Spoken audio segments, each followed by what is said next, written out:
So in the OSR and OSR adjacent circles I kind of run in, both with communities and also I think in terms of probably like the same people who get recommended to you if you've come to this channel, I feel like a lot of them, including myself, start focused more on, BX, 1E, 2E even at some points when it comes to inspirations for a lot of like the OSR or a lot of like the games or styles that people are trying to do. And I think it's for a pretty good reason. A lot of those people are other people who grew up playing D&D through those times, came after it, and I think for a lot of people, for some people it's 2E, but I think for most people it is 3E, 3.5, where the modern D&D landscape as we know it now with 5e and Pathfinder and all that sort of stuff, well, obviously Pathfinder, but with 5e especially sort of starts here.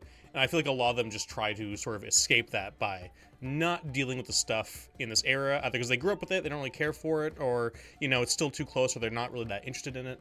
But it is sort of a blind spot for me because I only came into the hobby in the 5e era. So for me, I do have, I think, a level of derision towards this era, but I think it's unfair because it's, it's not earned. It's going off reputation, and like it's going off of like a lot of what people say became of D&D and all that sort of stuff, which, fair enough. There's a lot of that stuff of the build craft and a lot of the number bloat and all that sort of stuff really did start here. And because of that, I think a lot of the aspects actually get kind of like overlooked and don't really float to the surface like a lot of other things from older games that we see now with the OSR. Again, I'm speaking in my circles. Obviously, there's probably entire crowds of the 3.5 era in the Pathfinder community. There's probably just a load of people in that area that are talking about this stuff all the time.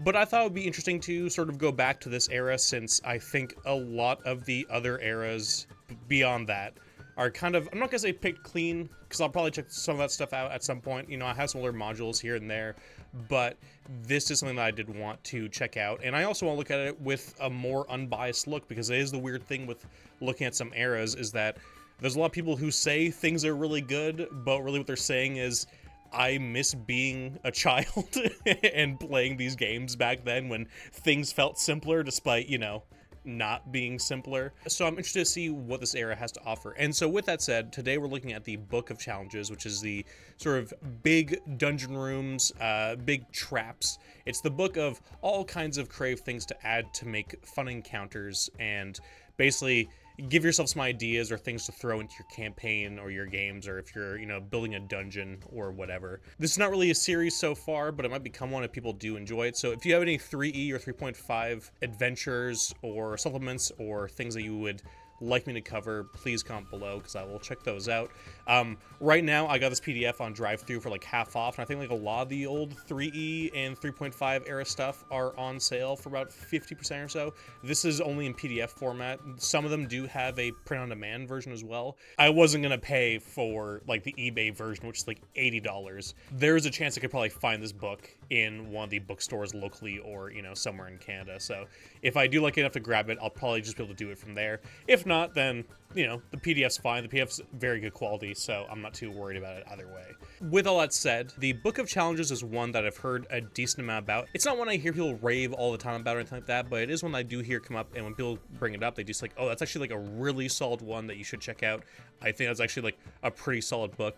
And as I mentioned earlier, it's always hard to tell with this kind of stuff if that's nostalgia speaking, if it's a certain game style that I don't really necessarily play all that much, or anything like that where, sure, it might be good, or it might have been good back in the day, but is it still good now?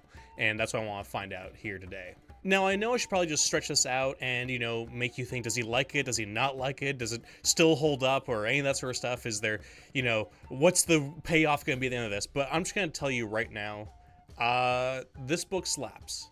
Like, I'm actually really impressed with it. I'm not going to lie to you. I kind of went into this being like, I think this is going to be, whatever. It's going to be pretty generic. It's going to be kind of whatever. And, it's not perfect. There are still traps and puzzles and dungeons in here that are not that great or are overly complicated and have some issues where it's like, oh man, I'm dealing with subsystems or I'm dealing with stuff that definitely is really in this realm of this type of D&D that's not easily convertible. But that's not the case for, I would say, if not most of them, at least like 60 to 70%, I think are are very, very solid, in my opinion. Maybe 50%, but from looking through it, I found lots that I would use myself in both, a Shadow of the Demon Lord, 5e, Pathfinder style game. I know those are all different in their own realms, but you know what I mean, sort of more tactical, more powers and that kind of stuff. I could use these in those games. I could also see myself using this in DCC or, Shadow Dark and that sort of thing, where I do think there is a lot of really interesting stuff in here that can absolutely still be used today, which we're going to look at. And the reason why I had low expectations isn't just because it's from this era that, I don't necessarily have a bunch of reverence or high expectations for due to, just being part of the hobby, and especially in like the hipster part of the hobby that doesn't like this era or kind of seeing this era as like the progenitor for everything wrong in today's gaming, that sort of thing. So some of it was that, but honestly, a lot of the reason why I wasn't super keen on this at first when I was going to go grab it was that like trap books can kind of suck sometimes. Sometimes you like Google like, oh, good traps or good puzzles or whatever, and you'll find either some random zine or you'll find some articles or whatever else, and you kind of go through and you're like, man, this is just, I could come up with these in 5 minutes. Like, these are not interesting, or they're on the opposite end where it's like, there's way too much going on here. There's way too much going on here. I went into this a little bit in the Crypt of the Devil Lich postmortem with the players that we played it with, where a lot of the traps in that were like, there's too much going on here, especially for DCC, even high-level DCC. And I think you can make the argument that that game was made for both 5e and DCC, but like, even for 5e, the design itself is that the GM has way too much to keep track of. If anything, 5e is worse because they have so many things going on for the players themselves. At least in DCC, there's, less going on in terms of the player side of things, and it was still too much then. That is the problem where I find myself with a lot of sort of, traps elements and that kind of thing, is that they can go way too far one way or the other, where either, why did I spend money on this? Why did I waste time even looking at this? This is something I could come up myself, or it goes, I'm not running this. This seems like hell. Would be great in a video game, but not here. Honestly, one of the parts that I found interesting, and I know this is gonna sound stupid because like this book came out like in the early 2000s. It didn't come out in 1920s. But the advice that's both at the beginning of the book and also throughout the book, which is laid out pretty well here. We'll see the advice of the DM, as you can see on the screen here, tells you the pages. Like, I know it looks like that they're all out of order, but it's because all these little bits of advice are all in little box texts, or they are in like their own little small sections between the different types of traps and puzzles and that sort of thing. But the advice here is honestly really solid, and I think this would be a great beginner book still today for the advice alone. The advice right here on running a clever dungeon room, running a clever puzzle, and running a clever trap, all these have really great things in them that, might seem obvious to you if you've been doing this for a while. They're not going to like blow you away if you've been GMing for a long time, but it's not bad to come back to these sort of things to sort of ground yourself, remind yourself of things you might have forgotten, maybe reinforce some older tenets that you might have lost with some bad habits, along the way. But overall, if it's not for an older player, it definitely works really well for newer players even today. I think the advice is very solid. And I think overall the reason why, without going into too much detail on this, throughout the book, basically what the advice is giving, outside of like the specifics of the actual mechanics and, theory of certain different puzzles, is just the why element of making encounters. Why this element is here, why these encounters are happening in this area, how they're working, if they're a part of the bigger story or, bigger environment that you're doing. It basically is trying to explain to you like, yeah, like, here's all these reasons. You don't necessarily need to have, 100% logic as to why something is here. And, you can obviously have like a funhouse dungeon and stuff like that, but I do think it really gives you the understanding of like, instead of just throwing things in willy-nilly because it seems cool, which is totally fine, it is sort of more trying to reinforce, like, ask yourself, why are you putting this here? Like, if you have a maze, what is the purpose of that maze? You don't need a full backstory, you don't need 3 pages of lore, and you don't need, have 30 handouts to give out to the players as they go through the maze. It's just, is this maze designed to keep sort of people from finding something? Is it meant to keep a certain monster or entity or treasure or whatever inside? Like, what's the purpose of that? And from there, you can have a good idea or design to really have ideas come off of. And also just give you some ideas of like what would make sense. And I'm not here advocating for simulationism or realism or anything like that. I think On some levels, those can help out or work in some ways, but I'm very much not an advocate of trying to simulate stuff, especially in a tabletop RPG. I don't think that trying to get realism like that in the age of video games, a lot of that stuff is just better in video game format. For example, I don't play 5e, but Baldur's Gate 3 is a fucking blast of a time because 5e makes for a fantastic CRPG system. Got someone sneaking up on us. Bloody rot flower for company? Must have let it get in your head. My axe will fix that in no time. Ooh. I do not want to play it at the table. As just one example, which, again, totally fine if you do, but that's just an example I'm giving of, like, there are things that you can do with simulationism. This is not what I'm saying here. It's more just, what's the theory behind why you're creating certain things? And I just thought that's a really great way to give advice. It's not just saying how to make something. It's also making you think about why you want to do something, which I think also just leads to having more ideas, because that just sort of leads to more and more inspiration, because you go like, oh, I should add this here. Oh, that should go over there. Oh, if the players come through here, I should have that like right over there. I think that sort of thinking really helps sort of build creativity and really, you know, get those creative juices flowing. I said earlier that you can use this for older school games without too much trouble. Obviously, that is going to matter a little bit depending on what trap or puzzle or whatever that you are using. Some of them are going to be a little bit harder than others, maybe because they might use specific like D&D lore kind of things that you're going to have to like really change, or they use a lot of very tactical or like subsystems that 3.5 might have had, or even 5e or Pathfinder has. But I think overall, a lot of the good ones, and just a lot of them in general, can be used for any sort of system, because firstly, they don't just have like a bunch of, you know, crazy saw traps and that sort of thing that you have to find your way out of. There are also just a lot of kind of social dilemmas, and we'll look at one of those later. There's a lot of different RP ones. There's a lot of ones that are more just sort of like logical, and it's not all about just the subsystems and mechanics. Those are very easy to just convert to basically anything that you're doing. The other part too is that they use a lot of different monsters as part of a lot of these puzzles and dungeon rooms and traps and all that sort of stuff. And the real easy thing with that, I'm saying this for people who are more like me, who aren't super anal about balance and everything else. You know, a goblin's a goblin. If it's asking for 5 goblins in this trap, you can just use 5 goblins in your system. Even if you're doing it in, you know, DCC or 5e or whatever else, a goblin's a goblin, and if that's what you're doing, that's what you're doing. If it feels too strong, a lot of it's going to come down to dealer's choice, where it's just like, you know what system you're playing, you know what you're doing with it. Just have confidence in yourself. I think you'll do just fine. And always remember, if you are at the table and, oh shit, these are way too many goblins in the system for what I'm trying to do here, just make their HP lower, have some of them run away, you know, whatever. Just play on the fly. I believe in you. The conversion parts should really not be that hard if you are doing this in a sort of D&D or fantasy-like game. If you're trying to run this in some really randomized tabletop RPG, I don't know how well that'll work, but I don't think it's going to be that much effort to really get this, you know, off the ground for basically most of these.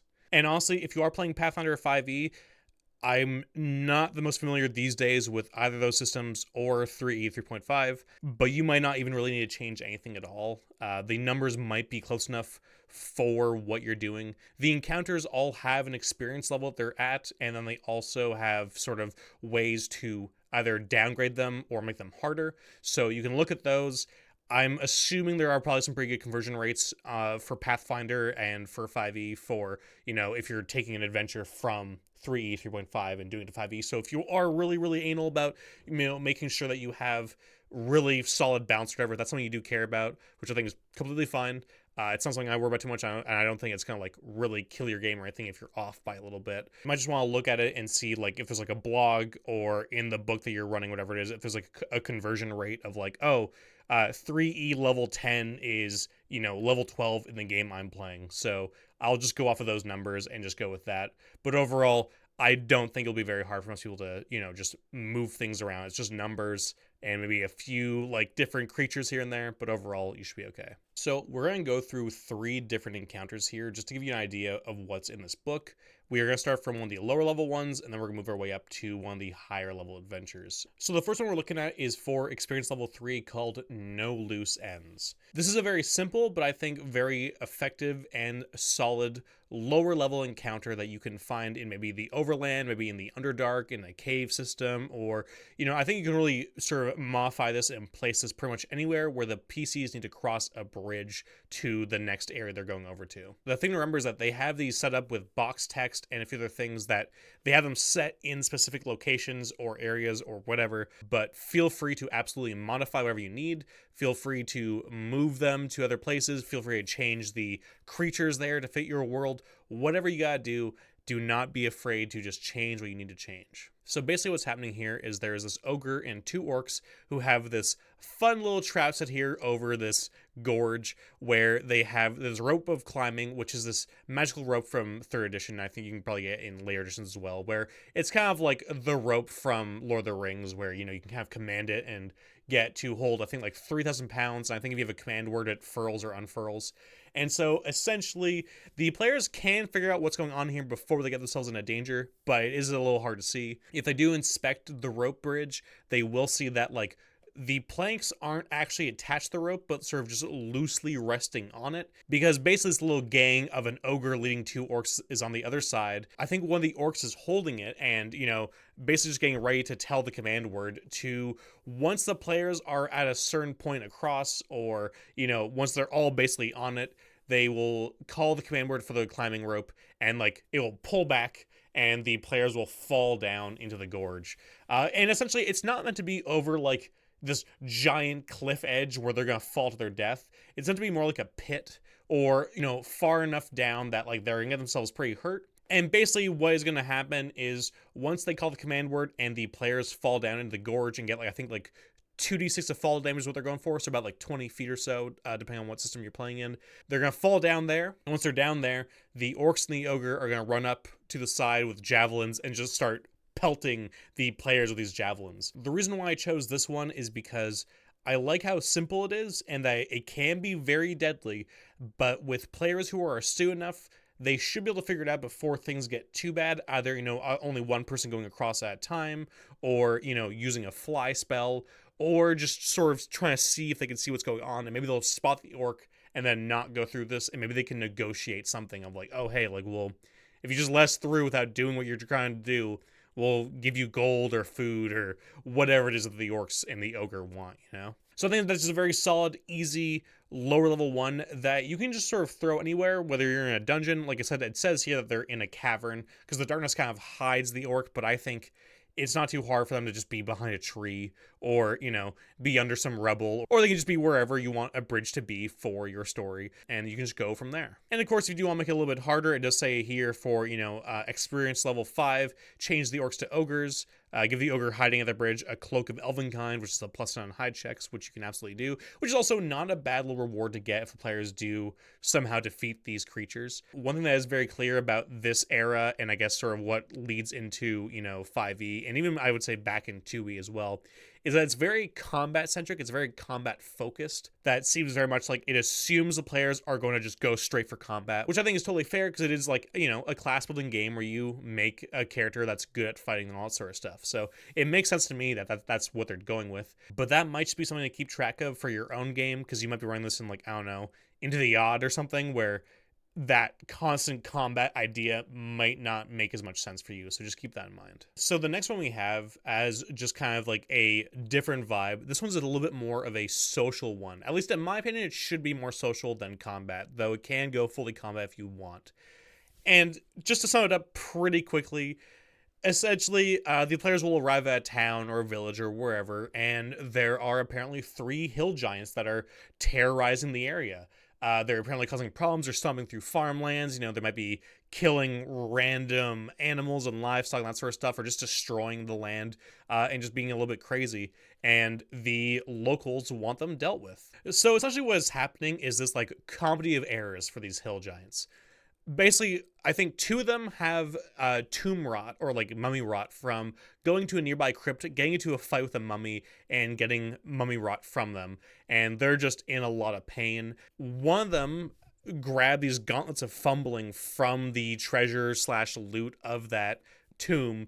And so because they're too stupid to realize that that's what they have on, because they just thought they were cool, gauntlets, they can't pick up things properly. They're just going around smacking things. They are completely clumsy and just a complete menace at the size they're at. The other one with mummy rot seems to have like some sort of infection from, I think, either being gored by a boar or stabbed themselves with a fork. It's a little bit odd, but some sort of weird accident happened where they really hurt their hand and now it's kind of infected, so they're going a little bit delirious and they're like in a really, really bad place, both physically and mentally. And the third one has this like constant demon fever from a night hag who cursed him, and on top of that he suffers from cataracts, so he's like half blind.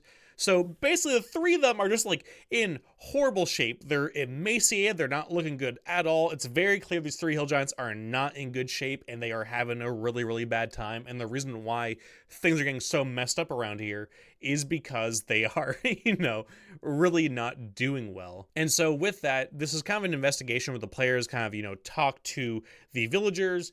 They then sort of try and figure out what is going on, because 3 hill giants for the experience level of 6, as it says here, and probably, depending on whatever that is in your system, that can be quite the conundrum to deal with when it's like, that's a pretty hefty bounty to deal with. But any sort of investigation should lead to them finding out like, oh my god, something's going on with these hill giants. They're not looking good. Like a local farmer has been watching them and just keeping track of them and looking really gross and disheveled and disgusting. And they're just acting weird even for hill giants. And I think personally what that should lead to is a pretty fun role-playing encounter. And maybe with this investigation that, they walk backwards and find the tomb with the mummy now destroyed or whatever's going on there, where they can maybe figure out like, oh, here's some clues as to what happened to these hill giants. They might even be able to find the night hag in the area so they can maybe talk to her, which might lead to another side adventure, doing a favor for her so that she gets rid of both the curse and maybe even the mummy rot, if that's a helpful thing to do. But overall, what I think should happen if they do encounter the hill giants is that I think it should start out socially. The game, like I mentioned, because it's more combat focused, starts with combat that should probably lead into non-combat if they're talking or whatever else.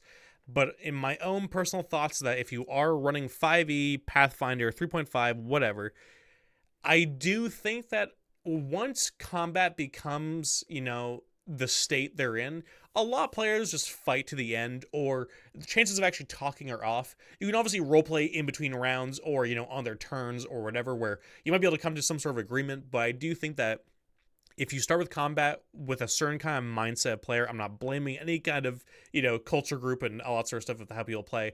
I'm just saying when it comes to a tactical combat game, once you start combat, people are going to get their brain into that mode. And so if you do want them to actually talk to these hill giants, you might want to have them open with sort of, maybe confused or hostile, maybe not like, not just happy, and enjoyable to talk to or anything, but maybe find some ways of really reinforcing the more RP elements, because this is more of a puzzle, and I feel like almost the fail state is killing them. I feel like there should be a way for you to, in some way, negotiate with the hill giants for them to leave if you can cure them of their infection, their demonic fever, and their tummy rot. I keep saying tummy rot.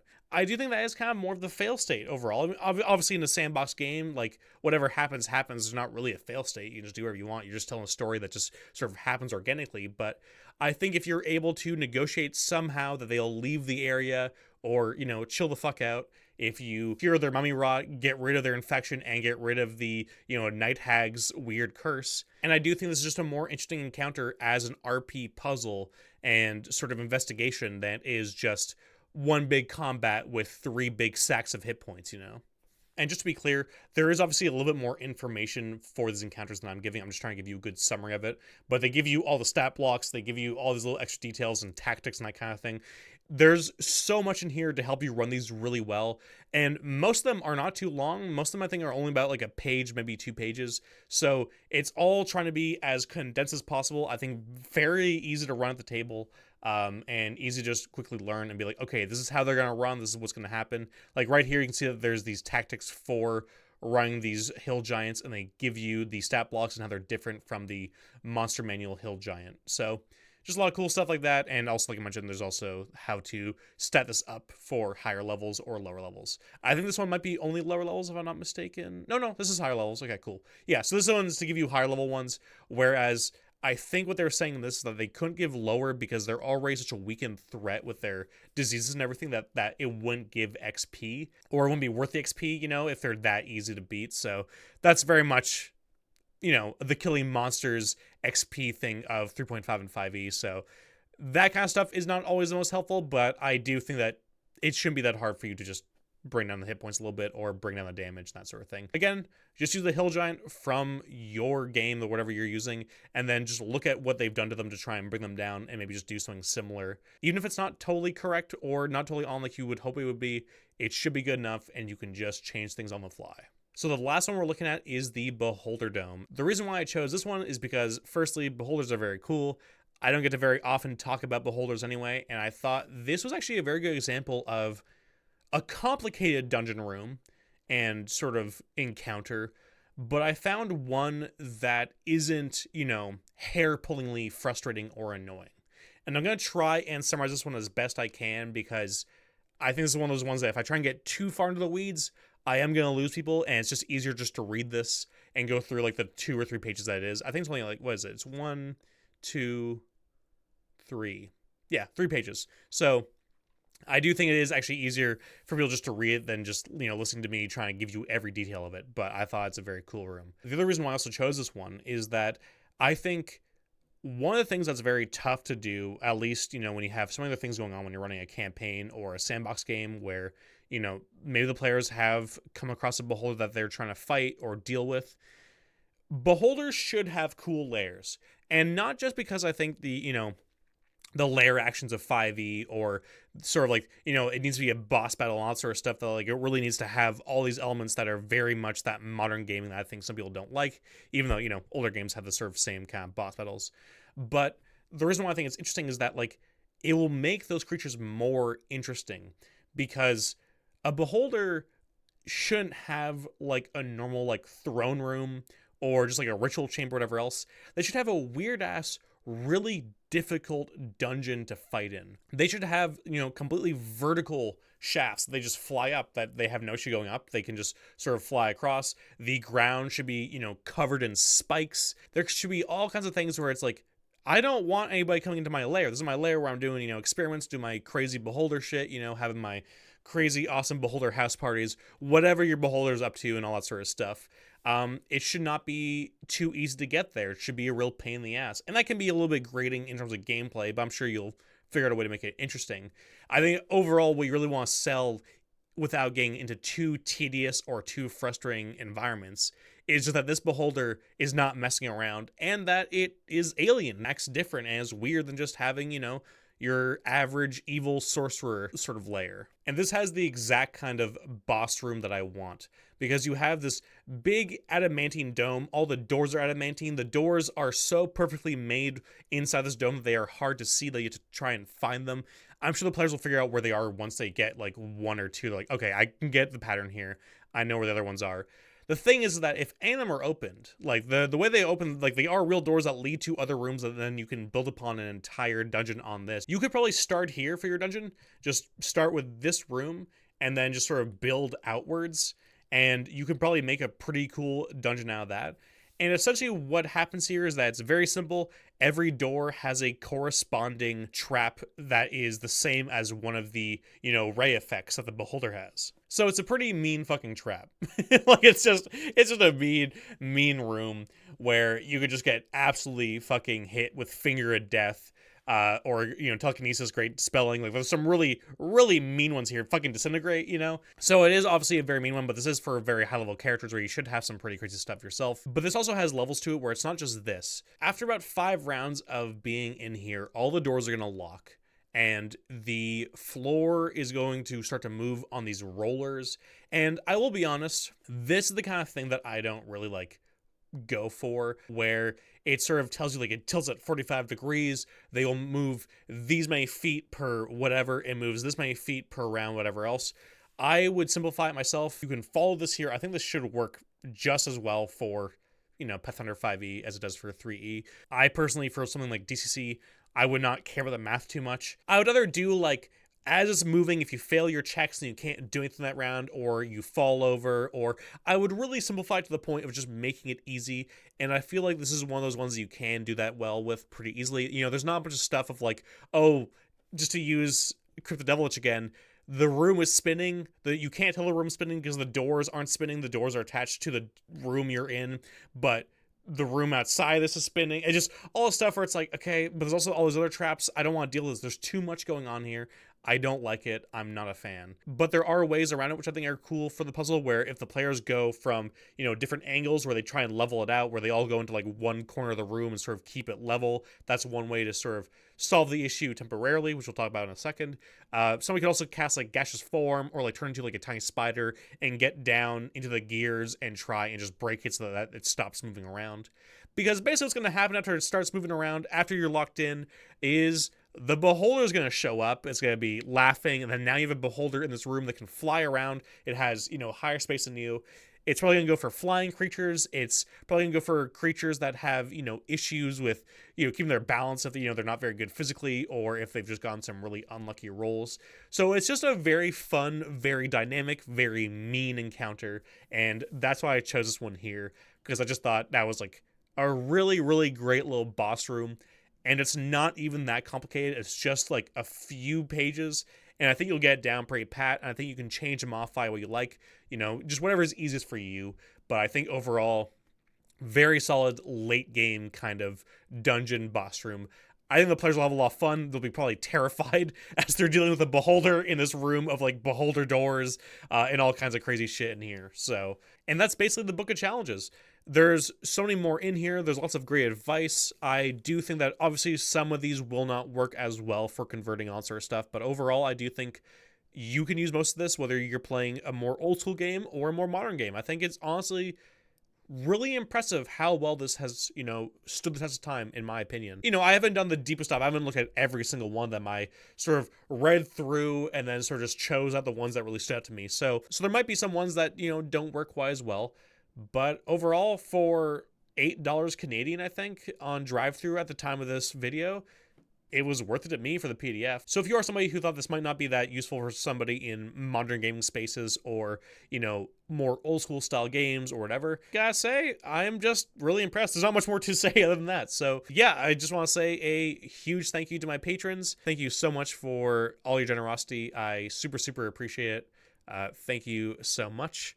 And to everybody else, I highly recommend this book. And also one thing too, and I would like to know if somebody can actually confirm this for me, but there is one other puzzle in here, or an encounter rather, that is a Displacer Beast maze.